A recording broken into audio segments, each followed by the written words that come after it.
Assalamualaikum warahmatullahi wabarakatuh. Selamat siang, selamat ngabuburit ya.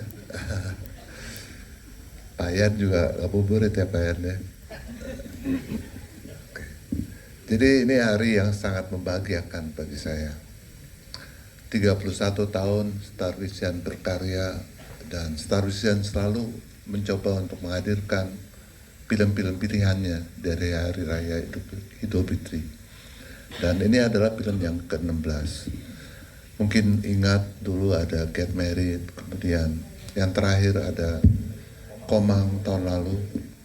Apabila Komang kita mengajak untuk berromantis sebagai pasangan dengan cerita yang begitu kuat juga dramanya. Kali ini Star Vision menghadirkan Senin Harga Naik yang kami klaim sebagai drama terbaik dari Star Vision. Insya Allah kalian akan sepakat setelah nanti nonton. Dan kenapa judulnya Senin Harga Naik? Ini juga mungkin selalu yang menjadi pertanyaan banyak orang. Banyak orang menganggap bahwa itu mungkin hanya sebagai ada jargon yang pernah dipakai dalam pengertian ekonomi atau bisnis. Sebetulnya tidak. Sebetulnya Senin di sini adalah sebuah momen. Kita berbicara tentang momen pasca kita melakukan kontemplasi. Bayangkan Senin hadir setelah weekend. Biasanya weekend kita kontemplasi. Apakah setelah weekend kita akan datang di hari Senin dengan diri kita yang seperti apa? Itu yang tentunya yang paling penting dalam hidup kita. Seyogianya setelah Ramadan kita puasa 1 bulan menjalankan ibadah yang sangat dinantikan oleh segenap umat Islam di belahan bumi manapun. Kita akan merayakan hari kemenangan, hari Lebaran, hari yang fitri, hari di mana kita tidak punya alasan untuk tidak kembali kepada keluarga. Hari di mana kita kadang-kadang sebagai orang tua menginginkan anak-anak untuk meminta maaf.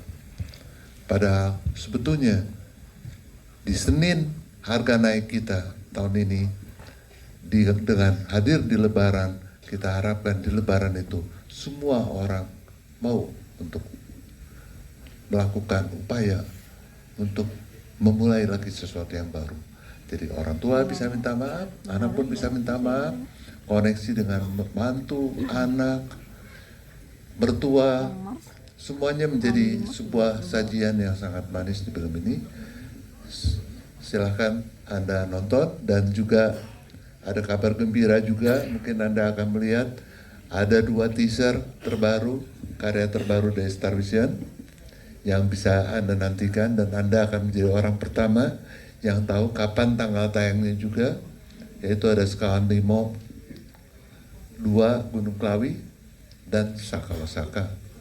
Selamat menyaksikan, terima kasih kehadirannya. Wassalamualaikum warahmatullahi wabarakatuh.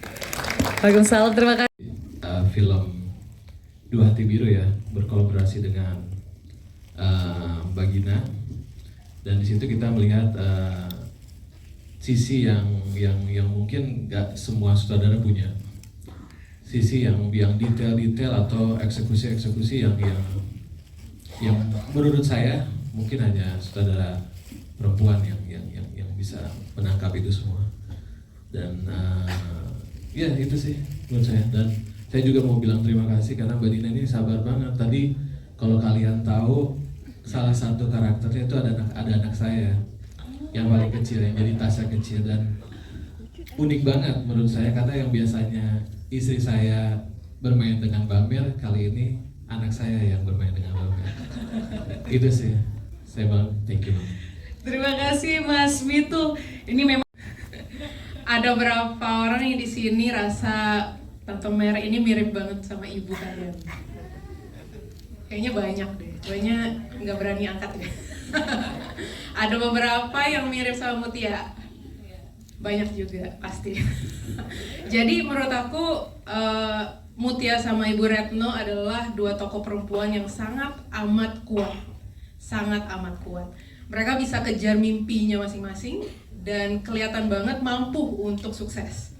Tapi problematikanya di dalam keluarga kan selalu ada, dan itu adalah bahasa cinta. Padahal awalnya dua-duanya cinta, dua-duanya sayang.